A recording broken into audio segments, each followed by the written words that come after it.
Lideramos el camino de la opinión pública y buscamos que la cultura del debate alcance consensos y soluciones a los problemas de nuestro país.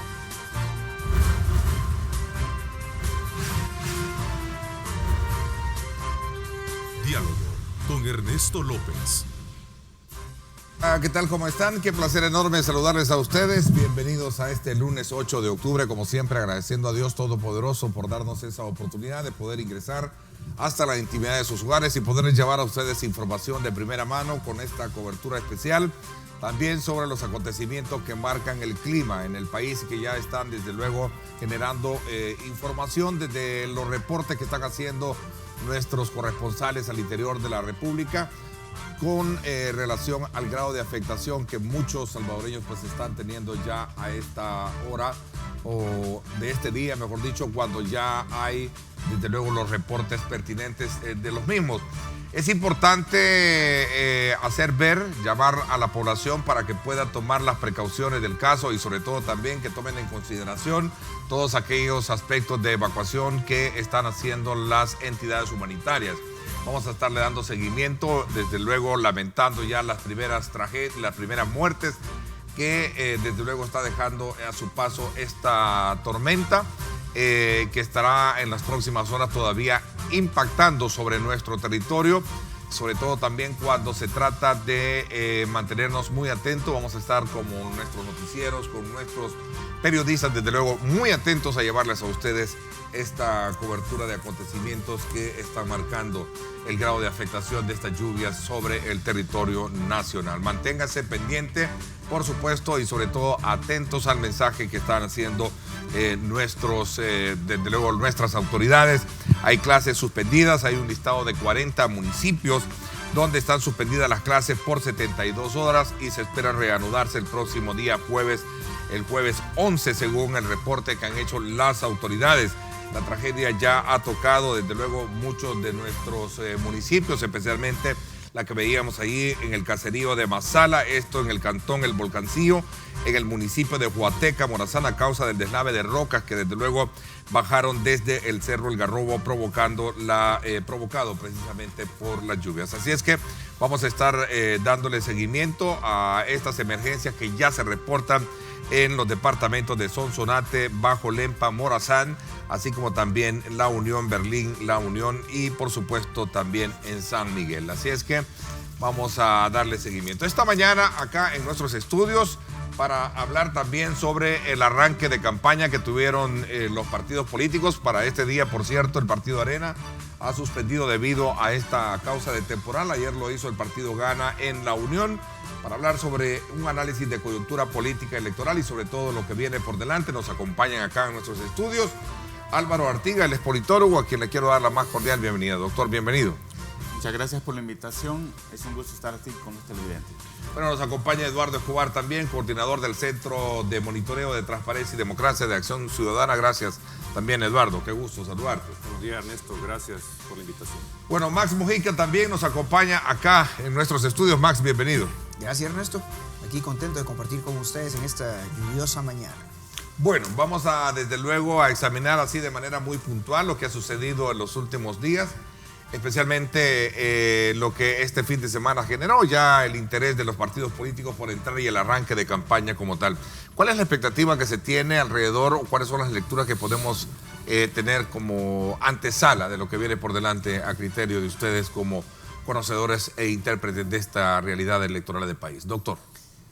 Bueno, para empezar, yo lo que diría es que la nota sobresaliente de las elecciones del próximo 3 de febrero es que por primera vez desde 1994, la primera elección libre y competitiva de la historia política nuestra, por primera vez uno de los dos partidos que han predominado en todas estas elecciones, sean de diputados, sean presidenciales, el FMLN, aparece no entre los dos primeros puestos en las encuestas de opinión, y aparece un partido que no aparecía antes, ¿verdad? Entonces es como la novedad. Pareciera que por primera vez del año 94 el FMLN no es un partido que tenga perspectivas de victoria, al menos hasta este momento y a partir de lo que tenemos en las encuestas de opinión, ¿verdad? Aparece más bien que puede ser o bien Arena o que podría ser Gana, lo cual no quiere decir que esto ya está definido, ¿verdad? Pero por lo menos esa es la imagen, el cuadro que tenemos, el cuadro que se tiene que hoy en tenemos día, en este momento. proyectándolo Comparándolo hacia atrás, esa es una novedad importante. Luego es el tema de, yo diría también, los lugares distintos que han escogido esta vez, un poco así para la campaña, ¿verdad? Un poco también tratando de hacer novedades en términos de por dónde empezamos.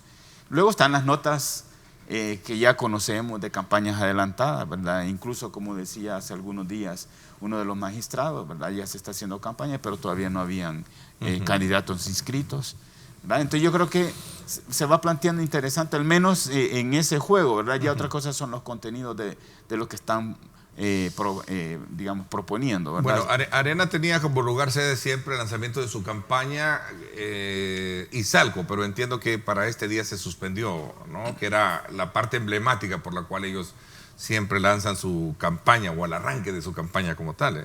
Sí, ayer fue la unión con Gana allá.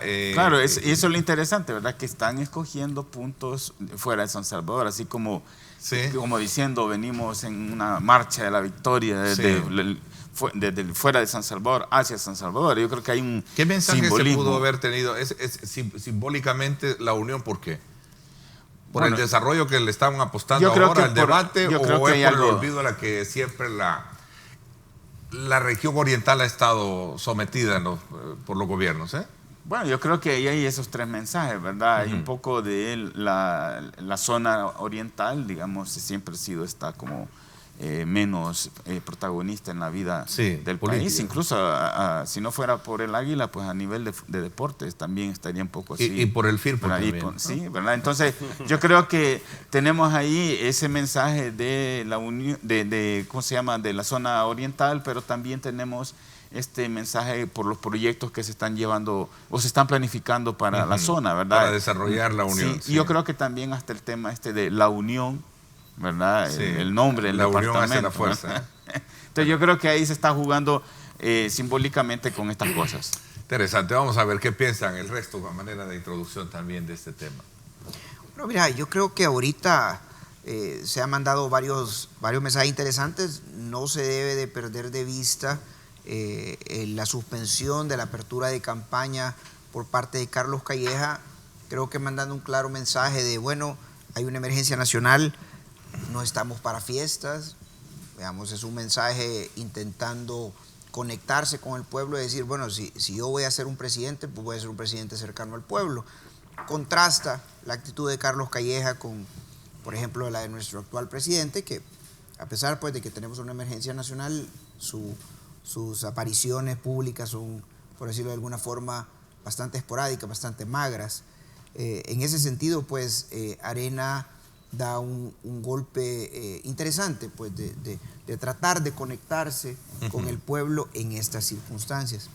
También valdría la pena analizar un poco el lanzamiento de Nayib Bukele. En las redes sociales su manejo ha sido bastante bueno.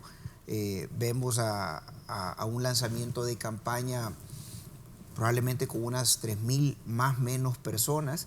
Se veía pues empaquetado el lanzamiento, se veía interesante, bonito, colorido, pero todavía no sabemos si Nayib Bukele en este inicio de campaña y esta pues cantidad de personas que se ven a su alrededor verdaderamente es un mensaje de fuerza o simplemente pues es como todos, con muchos digamos, acciones políticas que las personas llegan, por decirlo, acarreadas, ¿verdad? Todavía Nayib pues se ve que tiene de alguna u otra forma una presencia interesante en redes, pero la pregunta del millón, y que yo no estoy en este momento pues dispuesto a concluir, es que si ese arranque de campaña pega con la cantidad de seguidores mediáticos que tiene en términos de cantidad. Todavía son temas que tenemos que ir analizando con lupa y muy de cerca a medida que vayan pasando estas semanas, porque aquí pues no se puede contar en términos de meses, sino que en términos de semanas de cómo van avanzando las preferencias electorales. Eduardo, a ver, ¿cuál es tu digamos, tu lectura de esta fotografía que tenemos y que nos va a llevar a comprender si realmente vamos a tener una campaña de altura y que logre convencer al electorado? Bueno, en este caso, la campaña electoral 2019 creo que tiene algunas particularidades. Ya señalaba el doctor Artiga, el tema de la campaña adelantada, el tema de que por primera vez uno de los dos partidos fuertes no tiene la perspectiva de victoria, pero también yo quiero mencionar otros aspectos. Y si nos remitimos al tema de la institucionalidad, a mí en realidad me preocupa este arranque de campaña y lo que se venga respecto del estado de las instituciones y particularmente el tema del Tribunal Supremo Electoral y la confianza sobre el árbitro electoral, sobre el juez electoral y lo que pueda desempeñar, el papel que pueda desempeñar en la elección.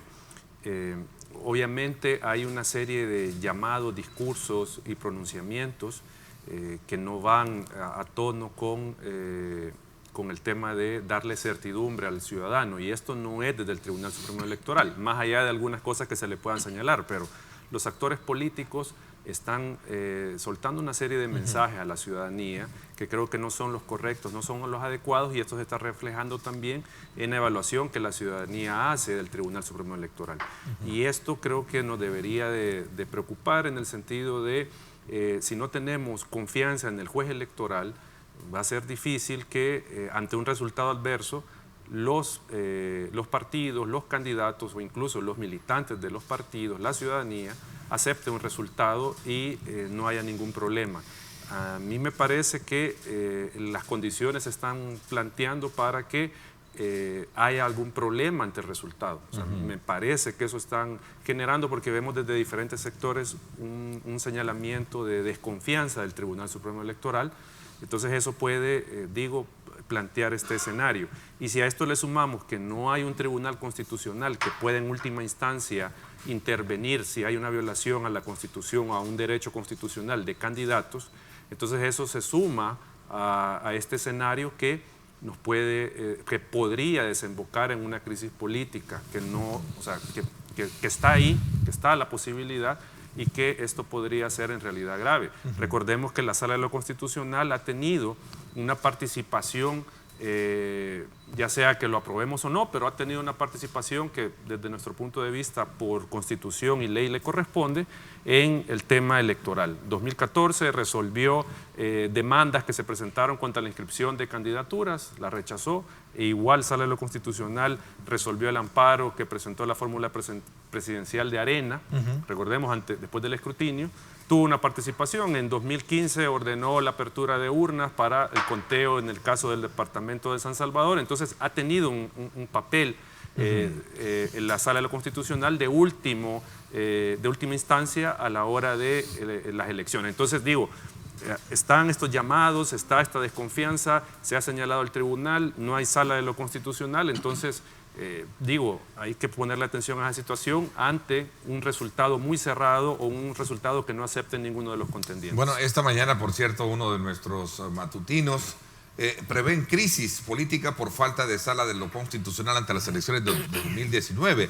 Señalan que la ausencia de la sala sería grave, pues no estaría de alguna manera cualquier candidato afectado, no tendría quien le tutele sus derechos. Es parte de lo que se está manejando. Pero ya quiero entrar un poco, eso quiero dejarlo un poquito más adelante, regresando al momento que vive el país sobre esta situación atemporalada, esta situación de lluvia. Por cierto, también aprovecharon los candidatos ayer salir a la calle, volcarse a la calle, mostrarse solidario. Tú lo decías de que el caso de el candidato de la coalición de partidos de derecha, lo que hizo fue de posponer el evento programado por hoy e irse a atender a familias. Lo mismo antes, el día de ayer, también en horas de la tarde, Nayib Bukele con todo su equipo de Nuevas Ideas también se volcaron a apoyar muchas familias.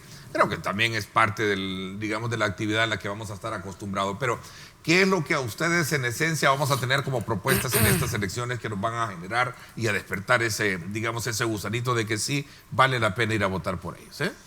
Mire, yo quisiera decir en este punto cuál es mi apreciación sobre los principales candidatos y partidos que están, digamos, con posibilidades de llegar a la presidencia. Utilizando una metáfora, puede sonar muy fuerte, pero yo creo que es importante plantearla. Tal como está ahora, las cosas pueden cambiar. Hay 4 meses, un poquito menos de 4 meses para que las cosas cambien. Pero tal como está ahora y por lo que hemos visto en la campaña adelantada, porque también hay que decirlo, aquí se han burlado los partidos, unos más que otros, de la legislación, adelantando campaña, claramente haciendo campaña antes de que comenzara el plazo. Yo creo que nosotros estamos en el país en este momento en una situación en la que se nos están ofreciendo 3 sogas, que son las 3 principales, digamos, candidaturas. 3 sogas. 3 sogas donde ahorcarnos, ¿no? Donde ahorcarnos. Y de lo que se trata es de escoger con cuál. Si uno ve detenidamente qué es lo que está pasando con cada uno de las propuestas, ¿verdad?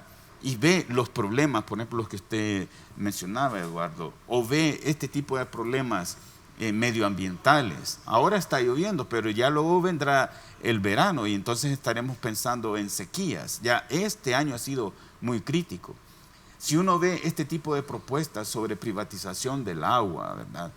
Si uno empieza a analizar qué es lo que está pasando, en realidad no se le ve que estas, y yo creo que estas candidaturas estén ofreciendo, y allí el por qué más de la mitad, un poquito más de la mitad de la población manifiesta que no sabe o que no va a ir a votar, ¿verdad? Es decir, que la elección o este presidente puede salir electo, así como fue el presidente Francisco Flores, que fue el que con la menor votación fue electo, y ya luego vimos en qué paró todo, ¿verdad? Yo sinceramente no veo que tengamos un escenario así prometedor, por lo menos hasta ahora. Deberían de tratar de darle un golpe de timón para decir, bueno, ya cayeron en la cuenta de dónde estamos. Yo creo que es importante que haya como una mayor presión de parte de la ciudadanía para que los partidos vean que ya es tiempo de empezar a salir del hoyo en que estamos.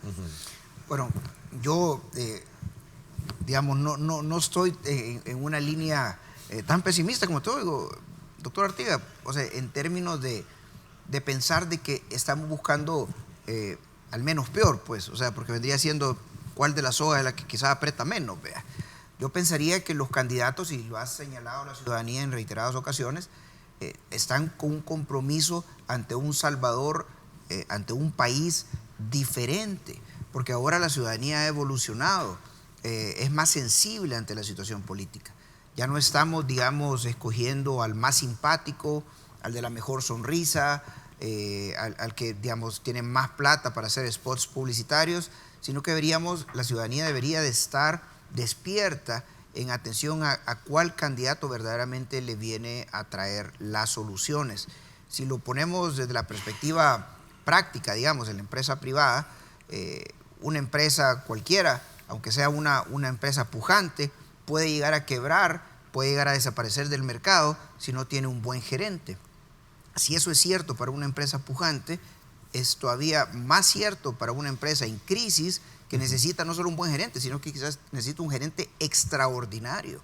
En ese sentido, nuestro país ahorita está sufriendo, estamos viviendo una situación terrible en términos de criminalidad, en términos de falta de desarrollo económico, en términos de necesidad de empleo para nuestros jóvenes, en términos de cerrar el flujo migratorio que nos hace perder a elementos valiosos de nuestra sociedad, en términos de obtener pues una gobernabilidad adecuada, y eso solo lo puede hacer, digamos, una persona que nos presente las mejores propuestas. Y yo creo en ese sentido pues que lo que yo esperaría al menos de ver en esta campaña no es solo spots inteligentes y publicidad simpática, sino propuestas reales que nos hagan salir de ese círculo de buscar el menos peor, sino que verdaderamente apostarle a la persona que nos va a sacar adelante como país. Y por ejemplo, proponer 300,000, que se van a crear 300,000 o más empleos, eso ya suena a la fábrica de empleos de Mauricio Funes. O sea, ahí es donde digo yo, ¿verdad? Estamos patinando en lo mismo. El mismo tipo de promesas cada vez. Pero fíjate que es interesante que lo digamos en esta mesa y que probablemente existan algunos de los asesores políticos de estas personas que los hagan aterrizar, porque ya la gente no se está tragando el atol con el dedo, pues. O sea, nos dicen esas promesas que suenan bonitas, pero sabemos que, por ejemplo, cada punto del PIB, imagínate que subiéramos el PIB, que es lo que estamos apostando. ¿Cuántos empleos está generando? 10,000, 20,000 empleos por cada punto del PIB que sube. Entonces, ¿cuántos puntos tendríamos que subir para crear 300,000 empleos? Entonces, se vuelven promesas que suenan interesantes, que suenan mediáticas, que digamos, le están diciendo a la población lo que quieren oír, porque todos queremos empleo, pero tenemos que ir aterrizando en realidades. Y en ese sentido estamos en línea, y creo que, pues, si nos están oyendo los líderes y los asesores de campaña, pues, vayamos aterrizando. Yo lo que creo es que lo que nos dicen las encuestas, y creo que la UCA, una de las últimas que sacó, nos marcaba, pues, obviamente un crecimiento en el desinterés de la ciudadanía en el tema de la política. Bueno, me recuerdo que una decía que el 70% no quería que continuara el FMLN y el 70% tampoco quería que regresara Arena, más o menos. Entonces, creo yo de que ante las promesas que se están haciendo, pueden pasar dos cosas: que la ciudadanía ya no crea en los políticos, y de hecho ahí lo están diciendo, y que no acudan a votar, o la tercera o la segunda opción es que voten por el candidato que ellos no identifican con la vieja política, que en este caso puede ser Nayib Bukele, o sea, aunque puede ser cuestionable si es o no es de la vieja política, pero el tema es de que se está dando la condición para una tercera vía como la alternativa que parecería que el país necesita para sacar adelante todos estos problemas nacionales. Pero al final es un tema de descrédito que están provocando los mismos partidos políticos, y eso creo que también hay que tenerlo en cuenta. O sea, ya ustedes estaban mencionando algunas propuestas que suenan más que populistas, igual lo que se hablaba del aeropuerto, por ejemplo, y todo esto, que son unas propuestas que no tienen al final una base para estarlas planteando, sino que son, como tú decías, Max, ¿qué es lo que necesita escuchar la gente? Eso es lo que están diciendo y nosotros medimos la campaña anterior, qué era lo que estaban proponiendo los partidos y candidatos para la elección municipal y legislativa.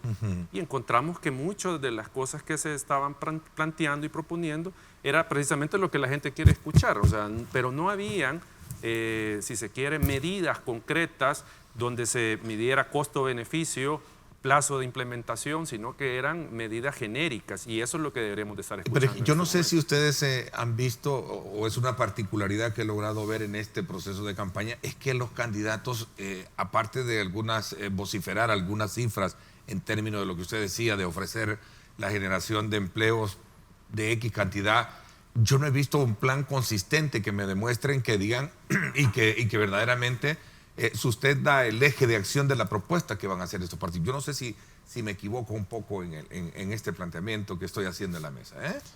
Yo lo que creo es que las promesas en cualquier campaña siempre van a tener un problema, que son eso, promesas. Las condiciones materiales después de las elecciones pueden siempre cambiar. ¿Será entonces que no se quieren arriesgar los candidatos presidenciales a caer en ese populismo del cual usted en algún momento mencionaban? Pero es que yo creo que digamos que son campañas así bien generales, pero que de todas maneras, aunque fueran bien concretas, las condiciones materiales en las que se van a realizar o se pretenden realizar esas promesas pueden cambiar, y eso le permite a cualquier político en cualquier país después decir, bueno, ahora tenemos que priorizar otras cosas, ¿verdad? Entonces yo creo que hay que juzgar más bien por lo que conocemos que hacen los candidatos o los partidos respectivos, ¿verdad? Digamos, si queremos tener criterios para evaluar, lo que necesitamos es la información de su pasado, de lo que es lo que han hecho, para por los frutos evaluar, ¿ya? Porque si no, alguien puede decir, bueno, pero 300,000 empleos se pueden crear, pero entonces digamos también, y bueno, ¿y de qué tipo de empleo? O sea, ¿en qué área, en qué rama económica, para poder decir, por ejemplo, sí, podemos crear, fíjense en la promesa, vamos a hacer una surf city, o como, no sé cómo que le llama, ¿verdad? O sea, no estamos hablando de una ciudad, dice. Una surf, sí, la surf ¿verdad? city, pero que no es una ciudad, pero es varias playas las vamos a conectar, y entonces van a venir los turistas. ahí ya uno puede preguntarse, como también en todo el proyecto de la Unión, sobre el impacto ecológico que todas esas cosas tienen. ¿Verdad? Entonces uno siempre puede preguntar si realmente lo que nos están proponiendo son salidas, suponiendo que las pudieran realizar. Y el tema es, doctor, que como son estas propuestas tienen que materializarse en políticas públicas. O sea, y eso es lo que no se está diciendo. O sea, en qué estos programas de gobierno y estas medidas, en qué eje de una política pública se van a insertar. O sea, porque simplemente se dice, bueno, vamos a hacer eso, porque 2 candidatos han dicho lo de surf, que hacer esto, pero eso será dentro de una política pública para generar empleo desde el turismo, por ejemplo. O sea, y ese es el tema, y lo que usted decía, que hay recursos para esa política pública, porque la política pública no solo se tiene que plantear y decir esto vamos a hacer, sino que tiene que... Señor Escobar Alas, en su homilía, el insulto y el atropello ya no son importantes. Hay que presentar propuestas en campaña que estimulen el voto. ¿Verdad? Yo creo que te doy la palabra cuando regrese. Voy a hacer una pausa, Max, y seguimos un poco en el análisis del tema de hoy. Aprovecho también para invitarlos a todos nuestros televidentes para que sintonicen en directo con Ernesto López Radio. Hoy a las 6 de la tarde vamos a hablar acerca de el impacto que tiene el anuncio hecho por un juez en los Estados Unidos para suspender la derogación del TPS. Un mensaje importante que se da en un contexto, si bien es cierto, de manera temporal, pero es importante examinar todas esas vertientes que también se generan en este punto polémico para muchos salvadoreños allá. Ya un juez emite una sentencia de suspensión en la cual hay una derogación en cuanto a la derogación del TPS anunciado por el gobierno y la administración Trump. Estarán Margarita Escobar y César Ríos, ambos muy conocedores de los temas. Hoy a las 6 de la tarde con Astrid Ávaro, no se lo pierda por 107.7 Fuego, estación del grupo radial Megavisión.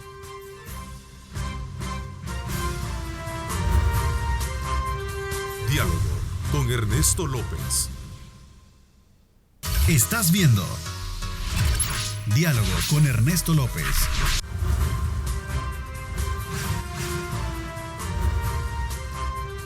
Diálogo con Ernesto López.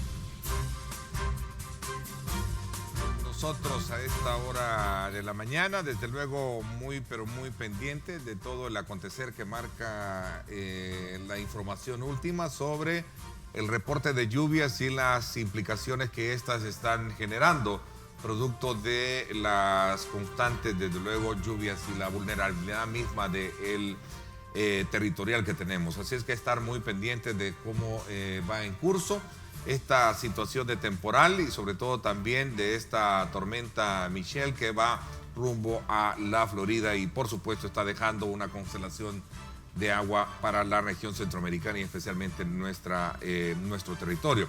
A ver, seguimos en este análisis muy interesante del arranque de campaña que ya los partidos políticos están desde luego en ese momento. Eduardo Escobar, Álvaro Artiga y Max Mojica nos acompañan acá en el estudio. Por ejemplo, hablábamos, Max, te iba a dar la palabra y te la doy, pero quisiera también agregar otro elemento importante. Una vez iniciada la actividad, Bukele dio a conocer algunas de sus propuestas, entre ellas el aumento del FODES para las municipalidades, la creación de una Comisión Internacional contra la Corrupción y la Impunidad. Son propuestas claras, son propuestas concretas, pero se dan en un contexto también en la que otros están hablando de plantear aspectos que tienen que ver con el fortalecimiento de las instituciones del Estado. Tenemos una sala de lo constitucional de la cual ya muchos prevén que habrá una crisis política por falta de quien en algún momento pueda responder ante una afectación en cuanto a la tutela del derecho de estas personas. En fin, ahí están planteados estos elementos para poderlos sumar a los puntos de vista de ustedes. Como te decía, en el segmento anterior estábamos hablando de parte de Álvaro, por ejemplo, que explicaba de que las propuestas en un momento determinado podrían ser matizadas por la realidad del momento una vez que el candidato este o aquel hubiera sido electo. También hablaba Eduardo en términos de que las propuestas deberían de estar enmarcadas dentro de un eje de política pública y estar adecuadamente explicados en términos de financiamiento. Yo voy a tomar esas dos ideas para decir de que las propuestas deben de ser por lo menos a este nivel, donde la ciudadanía ha evolucionado, donde la ciudadanía ya está esperando soluciones claras a sus problemas, que lo más sensibles es criminalidad, educación, acceso a la salud pública, de que las propuestas no solo sean ideas, sino que tienen que ser específicamente ideas construidas dentro de ejes de políticas públicas y con un adecuado exposición de dónde van a salir los financiamientos, porque vamos a seguir entonces endeudando al país, vamos a rebajar impuestos, vamos a poner impuestos de una diferente naturaleza, vamos a disminuir gastos, porque el pueblo, la ciudadanía ya necesita, digamos, aspectos concretos para saber cuál realmente es, no voy a ocupar la expresión de Álvaro, cuál es la soga en que me voy a ahorcar, sino cuál es realmente la opción más viable, más sensata para poder yo ir a ejercer mi voto. Dentro de este enmarco de comentarios, pues quiero analizar lo que tú mencionaste, Nayib Bukele, aumentar el FODES. Para que la ciudadanía lo tenga claro, el FODES es un préstamo temporal que teóricamente viene del Estado hacia las alcaldías para que puedan hacer proyectos de desarrollo. Por eso se ha desnaturalizado. Lo que utilizan las alcaldías el FODES es para gastos operativos, para pagar salarios, para mantener la alcaldía, digamos, la estructura administrativa, no para hacer, digamos, un desarrollo de activo fijo que beneficie a la comunidad que este o aquel alcalde administra. Aumentar el FODES es aumentar el gasto.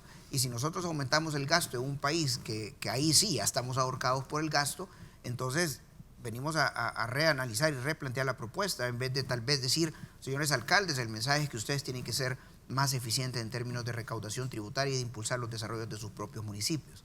Entonces yo creo que las propuestas no deben de ser simplemente tiradas al aire para lo que suene más bonito, sino que tenemos que ir al detalle. Entiendo, Álvaro, que una propuesta puede ser ajustada en esto, aquellos términos de acuerdo a la realidad geopolítica internacional, a la realidad económica internacional. Podemos hacerlo. Por ejemplo, ahorita decir que desarrollamos el café o que le vamos a apostar al desarrollo del café cuando el precio del quintal históricamente es lo más bajo que hemos tenido en los últimos 10 años. Es complicado decirlo, ¿me entendés? Pero al final de cuentas, la propuesta, aunque pueda ser matizada cuando ya el candidato ha sido electo, la tenemos que tener en claro hoy. Y en eso solo quiero agregar algo, perdón, doctor, el tema de qué partidos, qué candidatos tienen los suficientes votos en la Asamblea Legislativa para poder concretar esas propuestas que puedan también trascender de política pública, sino que necesita alguna reforma a la ley. Y si comenzamos a verificar los apoyos legislativos que al menos en este momento puedan tener los partidos, vamos a ver una situación complicada para al menos 2 candidatos, para lograr mayoría simple dentro de la Asamblea Legislativa y poder reformar lo que haya que reformar para implementar su plan de gobierno. Cualquiera de los candidatos va a tener que enfrentarse a una realidad diferente en la Asamblea Legislativa, claro, donde sabemos que hay un tercero, que es el partido Gana, que obviamente tiene parte de esa llave para poder sacar adelante cualquier proyecto, ¿cierto? Ese es tu planteamiento. Sí, o sea, si uno observa... Aunque si Arena y el FMLN se ponen de acuerdo, Eduardo, no hay ningún problema. Pero podría generarse un bloqueo al gobierno, poniendo, digamos, si tomamos encuestas, hipotéticamente, si tomamos las encuestas, hipotéticamente puede ganar o tiene más margen de victoria en este momento Nayib Bukele. ¿Cómo va a gobernar si en este caso el FMLN y Arena se ponen de acuerdo en no apoyar, por ejemplo? Entonces, ¿cómo va a implementar las medidas? O si en caso el FMLN también obtuviera victoria, va a tener complicada cómo la Aunque la palabra esté satanizada, va a tener que negociar. O sea, van a entrar a negociaciones, ¿sí o no, doctor? Sí, el tema Esa palabra está satanizada, ¿no? Usted nos la enseñó en las aulas, ¿eh? El tema es que, digamos, prácticamente hay 2 escenarios planteados para después de las elecciones, digamos, dependiendo de quién gane. Y esos escenarios nos pueden servir para uno decir, bueno, ¿cuál quiero escoger? En lugar de ir por las promesas, yo podría ir por los escenarios que se dibujen dependiendo de quién gana, ¿verdad? Una probabilidad alta, porque tenemos un dato, es los votos que obtuvo Arena, ¿no? 800,000, un poco más de votos. Es el partido que en este momento, en términos de electores, es el que más tiene. Y es el que está, si le sumamos los votos del PCN y los votos del PDC, ¿verdad? Yo creo que sí, bueno, porque el otro no tiene, digamos. Entonces, es el que está más cerca de poder ganar. si nos basamos en las encuestas, en las arenas, sino que es el partido Gana, que ahí hay todo un problema con el partido Gana, porque ya, digamos, se ha transformado prácticamente, ¿verdad? Ya no sabemos si en realidad es Gana. Las campañas se están planteando en términos de Bukele y no de Gana, ¿verdad? El símbolo que utiliza Bukele no es el de Gana, sino que es un símbolo que más suena a Nuevas Ideas sin que sea el de Nuevas Ideas, ¿verdad? Pero bueno, supongamos que esa es la otra posibilidad. Entonces tenemos dos escenarios planteados. Al del frente, digamos, tiene que ser mucho para plantearse como un escenario probable o altamente probable. En esos dos escenarios, ¿qué significa? Que Arena, si Arena ganara, entonces tendría la mayoría y el control prácticamente absoluto de toda la institucionalidad estatal. El control absoluto puede tener esta tentación de ejercer el poder de manera absoluta, ¿verdad? Y hacer lo que se quiera, dado que no hay contrapesos. Ese es un escenario probable. Entonces, que la gente decida si quiere ese tipo de escenario. El otro escenario, sin que esté haciendo campaña, sino que cada quien evalúa, es justamente que gane Bukele, gana, aunque suena así, porque Bukele, si estamos hablando de Arena, tenemos que decir gana, ¿verdad? Para ponerlos en el mismo nivel. Si no, hablemos de Calleja y hablemos de Bukele, ¿verdad? Pero entonces, si gana, entonces, ¿qué tenemos? Lo que tenemos es un presidente en condición minoritaria, y por lo tanto, que aunque haga todas las promesas de todo lo que quiere hacer, ¿verdad? Va a tener, digámoslo así, en buen sentido, va a tener los controles de la oposición, porque la oposición va a ser mayoritaria. Y digamos, si quiere sobrepasarse en la legalidad y todo funcionara bien, quiere decir que la oposición bien lo puede controlar, lo pueden detener. Hay muchas maneras. O sea, tendríamos una situación en donde controles funcionan sobre el Ejecutivo. Eso puede ser criterio para decidir. Igual si el Frente ganara, ¿verdad? La oposición tendría la mayoría y seguiríamos en este caso tal como estamos, en este momento en que gobierna el Frente.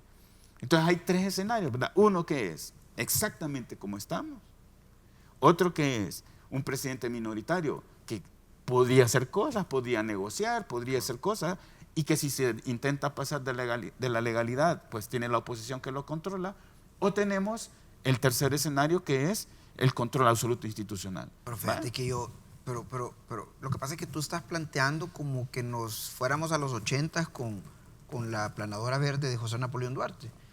Pero yo no tengo esa lectura de la actual Asamblea Legislativa. Si tú te das cuenta, Arena, por supuesto, tuvo una votación importante, se convirtió en la primera fuerza política después de que el voto del Frente no migró, sino se abstuvo de votar. En ese sentido, pues el Frente decreció.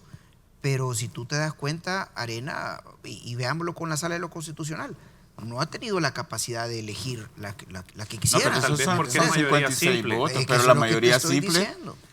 Y la mayor parte del funcionamiento del gobierno se decide con mayoría simple. Pues sí, pero tenés que el PCN no lo acompaña pero siempre. Si es alianza. Pero si ya te das cuenta de que, lo paradójico, que van de alianza para la presidencial y no vota junto a Arena en la elección de magistrados. Es que habría que ver el comportamiento. Entonces, digamos, no lo tenés como ya una del planadora, PCN, pues, una vez, mensaje. si ganara la fórmula de Arena, ¿qué pasaría con el PCN o sea, si van a seguir esa coalición electoral como alianza de gobierno? Porque ese es otro tema. Pero no lo están demostrando ahorita. No sé, pero digo... Hombre, si mira la elección de los magistrados, solo muestra un botón, claro, pues. No, pero digo yo...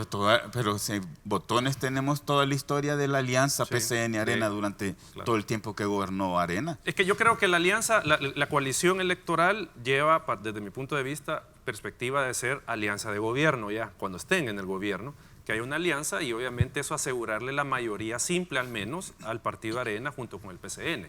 O sea, y ahí sí estoy de acuerdo con lo que dice el doctor, de que puede darse esa tentación de nuevo de tener el control de las instituciones, o sea, o tener mayor incidencia. De hecho, si están negociando la composición de la Sala de lo Constitucional, es para tener influencia en la sala. Vendrá la elección del fiscal y será para tener un fiscal que no les investigue. Es que estamos dando paso atrás y eso nos lo dice el entrampamiento de la elección de los magistrados de la Sala Constitucional. Pero ese paso atrás lo están dando todos los partidos políticos. Todos, porque ahí es todos los partidos políticos. Todos, ¿verdad? Pero el que se beneficia de eso estando en el gobierno, ¿verdad? Es que, como digamos, es probable que altamente probable que el frente salga, entonces el escenario va a cambiar. Durante estuvo la sala 2009-2018, la oposición utilizó a la sala como un mecanismo de control sobre el que está en el Ejecutivo. Ahora, en la perspectiva de Arena de retornar al Ejecutivo, tiene que neutralizar los mecanismos de control. Y eso es lo que está pasando. No es otra cosa más que no tengamos ni tribunales electorales, ni magistrados de la sala, ni fiscales, ni cortes de cuentas es que controlen a un ejército. Que igual creo yo que que yo no tengo esa lectura de que Arena sea el que lo está neutralizando. No, y también No, hay que solo tener... Arena, todo. O sea, pues sí. O sea, tú eres de que Arena no tiene...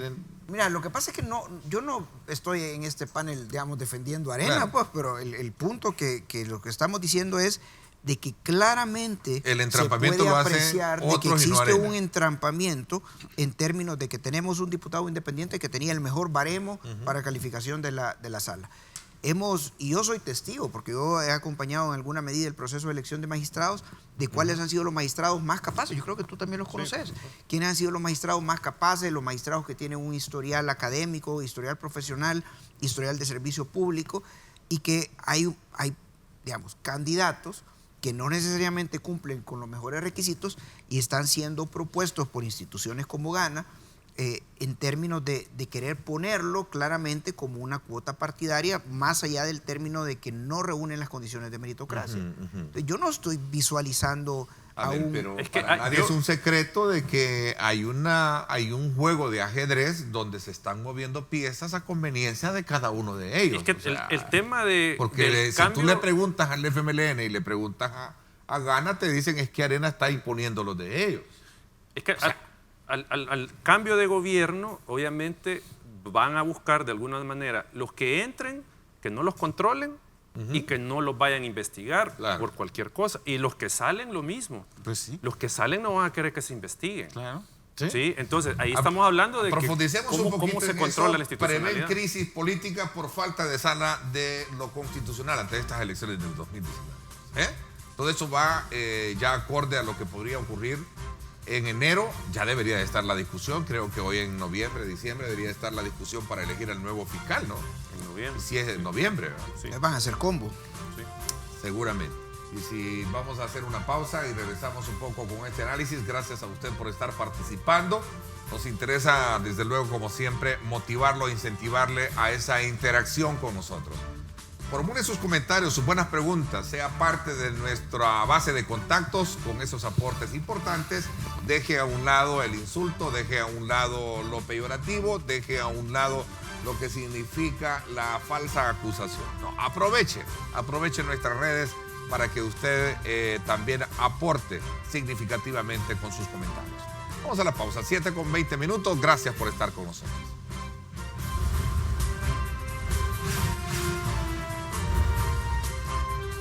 Diálogo con Ernesto López. Estás viendo Diálogo con Ernesto López.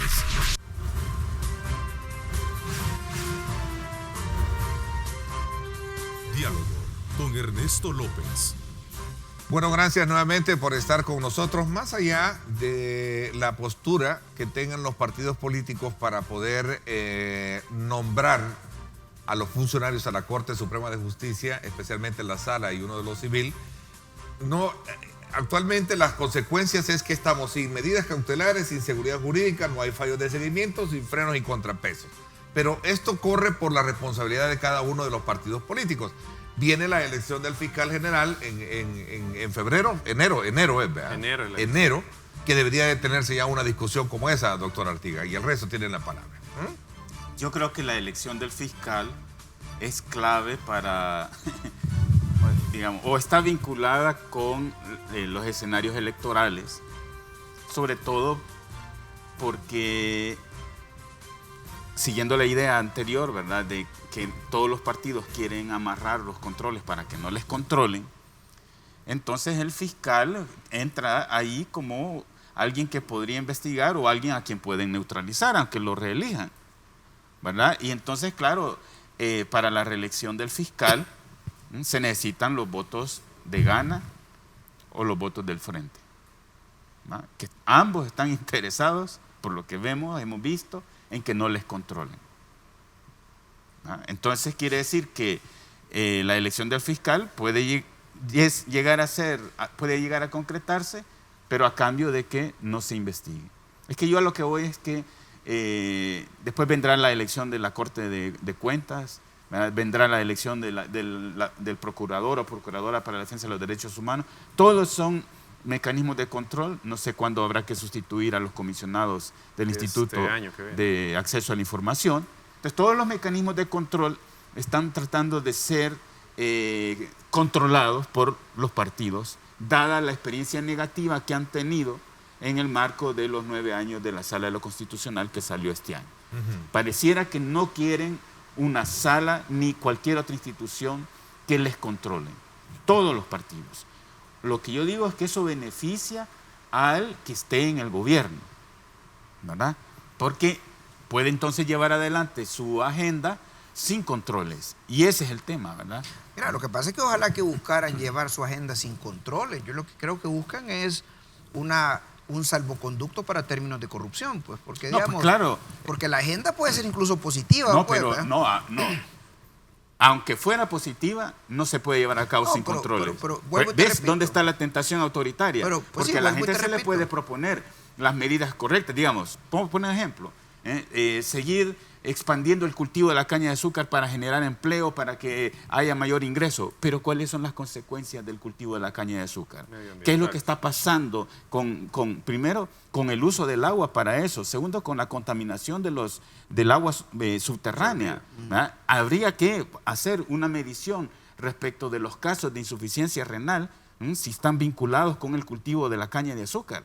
¿Verdad? Entonces, claro, se pueden proponer medidas que parecen positivas, pero hay que ir a examinarla, ¿verdad? A eso me refiero. Pero el trasfondo, Álvaro, es un tema de corrupción. Es un tema de que yo quiero hacer lo que me da la gana, salir del gobierno y aquí no ha pasado nada. Entonces, O entrar y no ha pasado nada. Yo sí creo que definitivamente es clave. Y fíjate que es interesante porque todos los actores políticos están hablando de características, de ofrecimientos que son tan sensibles para la población, como es el tema de transparencia, como es el tema de honestidad y como es el tema de combate a la corrupción. Pero al mismo tiempo, los actores políticos que nos prometen eso, que son básicamente los diputados en campaña y actualmente por los candidatos a presidente, esos mismos actores políticos no dan muestras claras de estar dando avances en términos de independencia y meritocracia, porque lo que tenemos que buscar para el próximo 9 años, que yo creo que la elección del magistrado va a ser igual o más importante que la elección del presidente, porque el presidente al fin de cuentas se va en 5 años. Los magistrados nos van a quedar 9, ¿verdad? Entonces, en ese sentido, la elección del fiscal que se nos viene encima, la elección de los magistrados de la Corte de Cuentas y la elección de los magistrados de la Sala de lo Constitucional es vital para la gobernabilidad y la lucha para la transparencia del país. Pero, ¿qué es, eso cómo se traduce? Debería traducirse en un baremo, en una búsqueda de la meritocracia, en una búsqueda de las personas más idóneas, en una búsqueda de las personas más independientes. Y no lo estamos viendo. Parece ser que las promesas de los diputados se quedaron en promesas, pero el pueblo no está dispuesto a olvidarlo. Claro, entonces, por eso mismo creo yo que de estos partidos que están en contienda no vienen soluciones para el país. Tú mismo lo estás diciendo, ¿verdad? Porque manejan un doble discurso, pero lo que en la práctica están haciendo es otra cosa, y eso no va a cambiar después de las elecciones, ¿verdad? Por ejemplo, no se está hablando, y lo van a tener que hacer el próximo presidente y con el apoyo de su grupo parlamentario, de la probabilidad de incrementarle los 2 puntos al IVA. Si es que tenemos un problema fiscal que no está resuelto. No, mira, lo del IVA se viene encima. Por eso, pero entonces, ¿por qué no lo encaran? Porque Claro. no es popular, pero y por eso te estoy diciendo que deberíamos de estar oyendo ya las promesas. Entonces, y decirlo, miren, vamos a subir 2 puntos al IVA porque estamos quebrados. Claro, entonces nadie va a votar a ese. Bueno, pero Es que ese es el tema. pero lo que pasa es que algún día tenemos que dejar de ser populistas y empezar a ser responsables. Y decirle a la gente, mira, vamos a subirle 2 puntos al IVA porque para atrás hemos estado gastando como locos, incluyendo esta promesa de aumentar el FODES a las alcaldías. ¿De dónde va a salir el dinero? De seguir prestando. Sí, además que es una promesa que no depende del Ejecutivo, sí, eso es un tema del Legislativo. Regresamos de ¿verdad? nuevo. El poder está concentrado en la Asamblea Legislativa. Correlación de fuerza. Sí, es que es necesario. O sea, nosotros tenemos un sistema, así se llama, es un sistema presidencialista que asigna funciones específicas a la Asamblea y al Ejecutivo. Entonces el gobierno se lleva en conjunto, ¿verdad? No solo es el Ejecutivo, porque el Ejecutivo necesita ser acompañado de una fuerza, una alianza mayoritaria legislativa, ¿verdad? Con el control constitucional del órgano judicial. Sí, por supuesto, ¿verdad? Entonces, a lo que yo insisto y creo, por la historia nuestra salvadoreña, es que nosotros en este momento estamos pasando por una situación muy parecida a la de inicios de la década de 1970. La década del 70 fue una década del 70. La década del 70 es una década de emergencia de nuevos actores, los actores que iban a tener protagonismo en los 80 y que transformaron el sistema político en los 90 con los acuerdos de paz, ¿no? Pero eso se origina en los años 70, ¿verdad? Se originan con ruptura de las formas tradicionales de hacer política que habían en los años 60, ¿no? Hay una ruptura y el fraude electoral de 1972, ¿verdad?, empieza a convencer de que por ahí no iba a ser la salida. Entonces yo creo que estamos volviendo, entre comillas, a una situación parecida de agotamiento de las formas y de las modalidades de hacer política. Por eso el discurso de Bukele es en ese sentido, y no es que esté yo a favor de Bukele, pero está expresando, digamos, un signo de los tiempos, cuando dice los de siempre. Claro, él puede ser también parte de los de siempre en la medida que se alía con los de siempre, ¿verdad? Pero no deja de ser cierto que hay digamos, jóvenes, yo suelo decir, personas menores de 40 años, ¿verdad?, por extender la franja de juventud, pero para llevarla hasta ahí, que no están vinculados con los acontecimientos que se iniciaron en los 70 ni con el conflicto armado, ¿verdad? La generación que tiene entre 20 y 30, por ejemplo, o no habían nacido o estaban pequeños. ¿Cuándo se negoció la paz? Por eso extiendo los 40, porque quiere decir que esa generación de la cual están saliendo iniciativas que no responden ni a Arena ni al FMLN. Nuevas Ideas intentó aprovechar ese espacio para convertirse en alternativa, pero la adulteró la negociación que hizo Bukele con Ghana, ¿verdad? Entonces yo creo que si nos proyectamos en 5 o 10 años, el escenario político partidista nuestro va a ser otro. Entonces la pregunta es, ¿contribuimos todos a que lo que haya en este momento se acabe para dar espacio a lo nuevo, o seguimos reproduciendo el mal que venimos arrastrando y que está demostrado? Pero fíjate que no te escucho decir algo. ¿Y por qué no podemos utilizar unas expresiones históricas que han demostrado ser legítimas como Arena y el FMLN y transformarlas?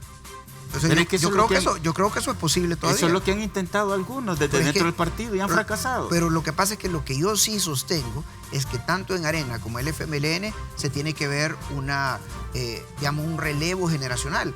Y en este momento también quiero hacerte notar, por ejemplo, que en Arena tenemos a un outsider joven en ese, saliendo, no exactamente la edad de Carlos Calleja, pero Aida Lazo, Carlos Calleja y otro set de actores políticos dentro de Arena son jóvenes y son outsiders. Situación que no hemos visto en el frente. Calleja no es joven.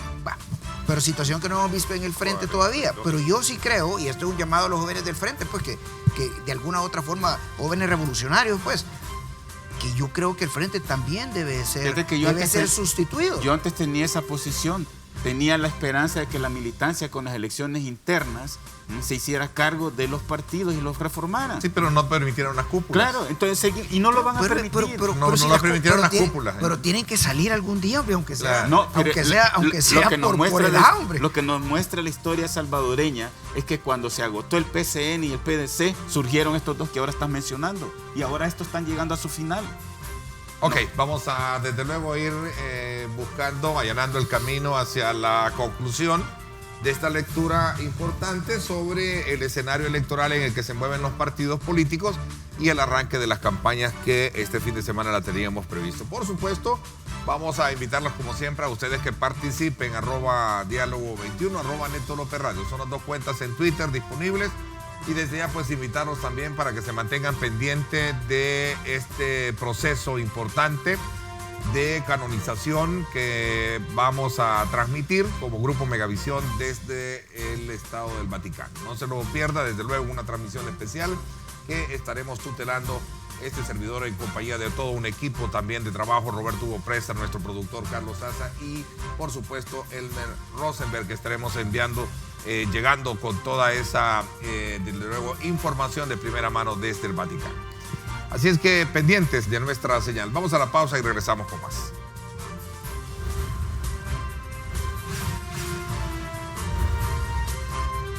Diálogo con Ernesto López. Estás viendo Diálogo con Ernesto López.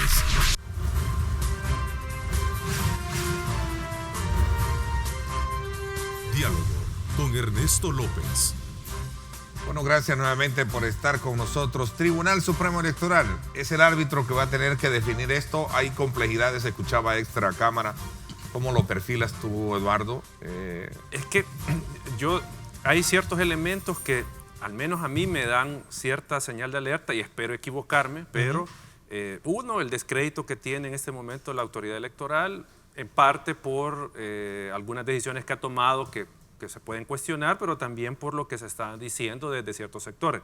Recordemos que cuando la Sala de lo Constitucional emitió aquella resolución donde separó a Ulises Rivas, se mencionó que la derecha tenía el control del Tribunal Supremo Electoral. No sé si se recuerdan de ese momento. Eso se decía desde el FMLN. Tanto Arena, por diferentes personeros y en diferentes momentos, ha cuestionado también la presidencia de Julio Olivo y la imparcialidad del Tribunal Supremo Electoral. Y lo último que tuvimos fue Nuevas Ideas y Bukele señalando constantemente de que había un bloqueo y que no les da la confianza a la autoridad. Entonces, si tenemos ese escenario y que todavía no hay cosas definidas o que pueden generar dudas, como por ejemplo, ¿qué pasa si hay marcadas 3 banderas de la coalición en una papeleta? Se está mencionando que eso da paso a que en la mesa, si hay un acuerdo, si está controlado por ciertos partidos, puedan al final decir son 3 votos válidos, por ejemplo. O sea, hay eso en el ambiente que obviamente hay que clarificarlo desde la autoridad electoral para tener bien claro, y ya la ley lo establece, cómo es que se va a contar el voto. Pero lo saco no porque esté diciendo que eso va a suceder, sino que andan esas dudas en el ambiente que si la autoridad electoral no tiene credibilidad, si no tiene el respaldo de la población y de los políticos, eso abre un margen de dudas para que después digan, bueno, aquí ha habido fraude. O sea, lo que decía el doctor, estar allá por el 72 cuestionando el resultado electoral. Entonces, eso, desde mi punto de vista, es peligroso y digo, no hay un tribunal constitucional que pueda mediar en esa situación y resolver cualquier conflicto de constitucionalidad de la elección o de la inscripción de candidaturas del escrutinio. Nos pone en un escenario que, desde mi punto de vista, espero equivocarme, va a ser muy complicado en términos de crisis política. Sumado a eso también que por ahí hay algunas denuncias que se han hecho contra el candidato del partido Gana, ¿no? Y hay que ver qué postura o cuál resolución va a dar el Tribunal Supremo Electoral, doctor.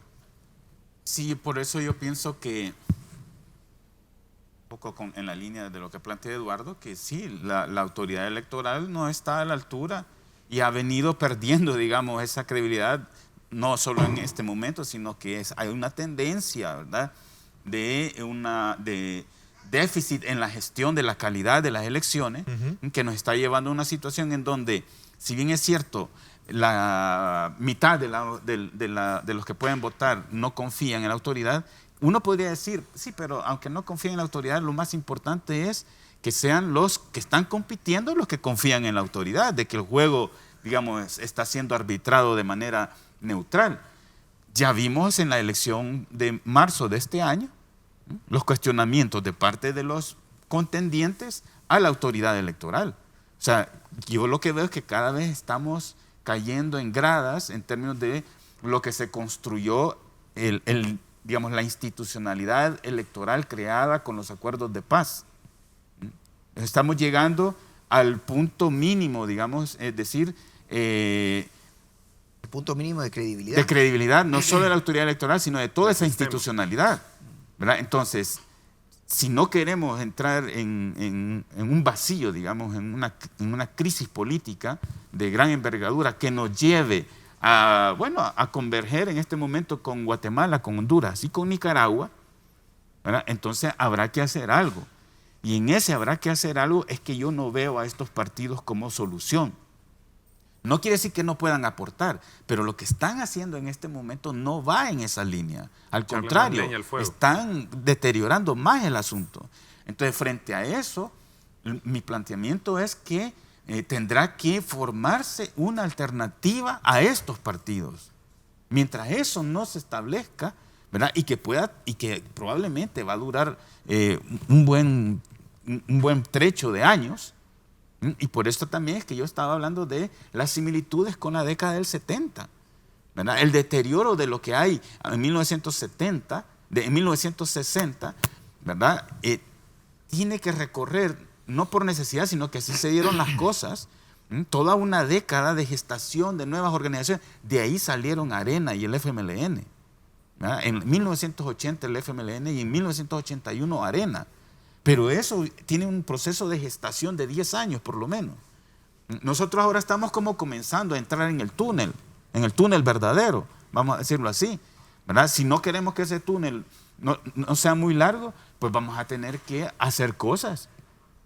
Vamos a tener que hacer, los que estamos aquí sentados analizando, los de los programas de televisión que entrevistan, ¿verdad? Porque es a través de esta vía como llega en cierta forma la crítica y la propuesta de hey, hay que salir de esto.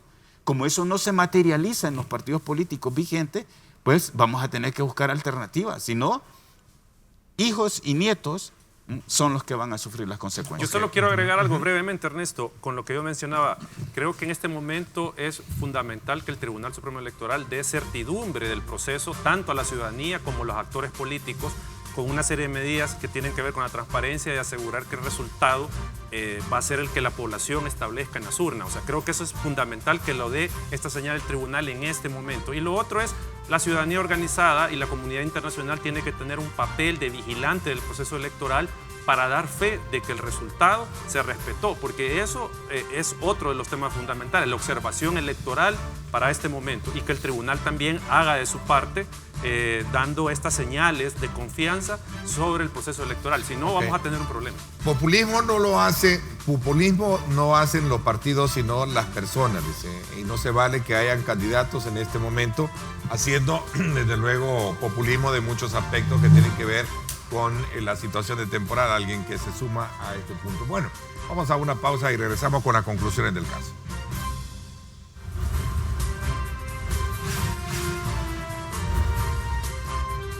Diálogo con Ernesto López.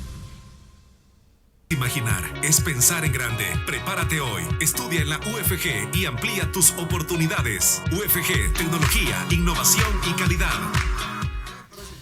Bueno, gracias nuevamente por estar con nosotros, gracias por estar muy atentos. Vamos a correr en el tiempo para poder llegar a conclusiones sobre lo que nos espera como salvadoreños, que estamos muy, pero muy a la expectativa de ver en concreción cuáles van a ser las propuestas que nos estaremos recibiendo a lo largo de estos 3-4 meses de campaña. ¿Tus conclusiones? Bueno, mira, o sea, como conclusión, yo creo que pues para los televidentes, para el pueblo salvadoreño que somos todos nosotros, ese es un llamado pues a los políticos. Todos nosotros estamos atentos de lo que están haciendo, todos nosotros estamos atentos de lo que están diciendo, todos nosotros, y aquí voy a hablar un poco de lo que mencionaba Álvaro, estamos también analizando hojas de vida, analizando el pasado, como dice la palabra de Dios, pues por sus frutos los conoceréis, y en ese sentido pues creo que es importante que los políticos sepan, bueno, los candidatos ahorita, que estamos con nuestros ojos puestos en ellos y esperando claramente que ya no sea una campaña de andar chineando babies y abrazando señoras,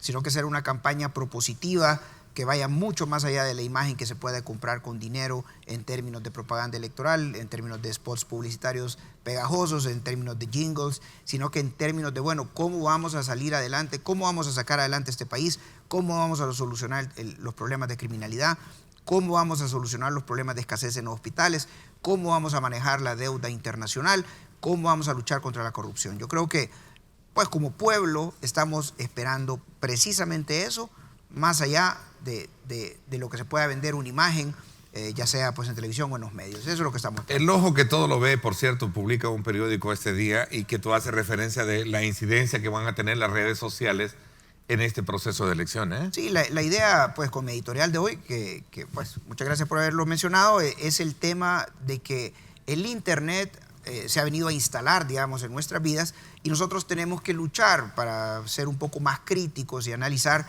que no solo lo que se ve en las redes sociales es la realidad y que no venga, pues, una realidad de alguna u otra forma creada a base de chequeras, a base de troles, a incidir en nuestro voto, cuando lo que tenemos que hacer es tener el diente intelectual para meterle a ese análisis y decir quién nos conviene más. Ese es el mensaje, ¿no? Bueno, en este caso nosotros como organización, y con esto quiero concluir, a lo que nos hemos comprometido es a hacer un ojo que garantice de alguna manera la transparencia del proceso electoral, que garantice la legalidad del mismo, y en esa medida nosotros ya estamos realizando el monitoreo al gasto de campaña. Ya el viernes pasado presentamos el informe de cómo se desarrollaron las internas de los partidos políticos y vamos a presentar dentro de un mes el financiamiento de los partidos. ¿Cómo está el tema? Porque nosotros, tomando en cuenta lo que decía el doctor, de que hay que, tal vez es la ruptura, en el momento de ruptura, pero nosotros todavía creemos que puede de alguna otra manera incidirse en cambios dentro de los partidos con estos temas de democracia interna y transparencia. Todavía es apostarle a esto, a que los partidos puedan reconvertirse, como lo decía Max, ¿por qué, digamos, lo que tenemos no reconvertirlo? Y no es que yo quiera ser conservador, aclaro, sino que simplemente esto es lo que tenemos en este momento, o sea, y sobre esto tenemos que trabajar, más allá de lo que decía el doctor, nuevas opciones que puedan venir, pero digo, nosotros estamos en esa lógica, en ese compromiso de cómo hacemos más transparente y más democrático el sistema político desde los partidos políticos. Doctor Artiga, ¿cuál es su conclusión de los temas o los enfoques que hemos tenido este día? Bueno, yo lo que voy es que frente a una campaña así abstracta o generalista, que digamos no nos permite decidir con criterio, porque además hay que tener información, un criterio de orientación puede ser el de, bueno, jugar con los tres escenarios, digamos, dependiendo de quién ganaría, ¿verdad? Si ganara Arena, ¿qué significa para la gobernabilidad? Si ganara Gana, ¿qué significa? Y si ganara el FMLN, ¿qué significa? Y sobre esos tres escenarios que la ciudadanía decida, porque esos son los que hay, pues. Esos son los tres árboles, digamos, donde ahorcarse, decía usted. Esas son las tres sogas o esos son los tres buses que tienen malas las ruedas, ¿verdad? Sin freno. Esos son los tres palos que tenemos para ver dónde nos ahorcamos. Mientras no salga otra alternativa, pues sobre eso hay que escoger. Bueno, no hemos hablado de Vamos, ¿no? Lo que pasa es que tendrá que subir en las encuestas para incluirlo en la discusión. Para que no lo cancelen, que ese es el tema. Si entra y no logra llenar, va a tener que ser cancelado. Va a ser cancelado. Mira, yo creo que fue un error de Vamos participar en estas elecciones. Pero mira, Josué Alvarado está con un discurso adecuado, un rostro fresco. Hubiera esperado apostarle a la diputación en el 2021 para irse solidificando. Creo que se anticipó en estas elecciones y está jugando su mismo partido. Tal vez le quiere quitar votos a otro partido y esa es en realidad su posición. Sí, ¿verdad? Pero sí. Bueno, pero vas a invertir tu nombre y tu dinero y tu rostro solo para eso y desaparecer. No sé si hay otra cosa que parte de esa inversión. O sea, de todo hay en esa caja de Pandora que significan elecciones presidenciales. O sea, cuando alguien toma una decisión que a todas luces parece como irracional y uno confía en que esa persona es racional, quiere decir que tiene que haber otro factor. Bueno. Pero creo que fue una mala decisión porque eso, o sea, Vamos y el partido de Johnny Wright se presentan pues a futuro, ¿no? Como lo que tú estás diciendo. Entonces creería yo que fue anticipado haber participado. Bueno, complacidos de ofertarles a nuestros televidentes los diferentes puntos de vista sobre los cuales ustedes pueden construir su propia lectura de país y de los acontecimientos que marcan el pulso electoral. Quiero agradecerles al doctor Álvaro Artiga por habernos acompañado. Doctor, gracias. También a ti, Eduardo. No, gracias. Y a ti, Max, gracias por habernos acompañado. Recuerde usted, ahí queda el debate en las redes sociales. Participe, sea partícipe de nuestra base de contactos en la medida que usted dé aportes muy significativos. Critique, cuestione, pero no ofenda.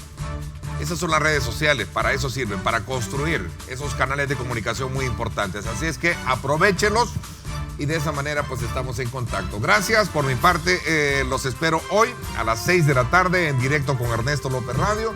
Un tema muy interesante que tiene que ver precisamente con los salvadoreños, nuestros hermanos salvadoreños allá en los Estados Unidos. Gracias, pásenla bien y como siempre también recuerden lo más importante, amar a Dios sobre todas las cosas. Lideramos el camino de la opinión pública y buscamos que la cultura del debate alcance consensos y soluciones a los problemas de nuestro país.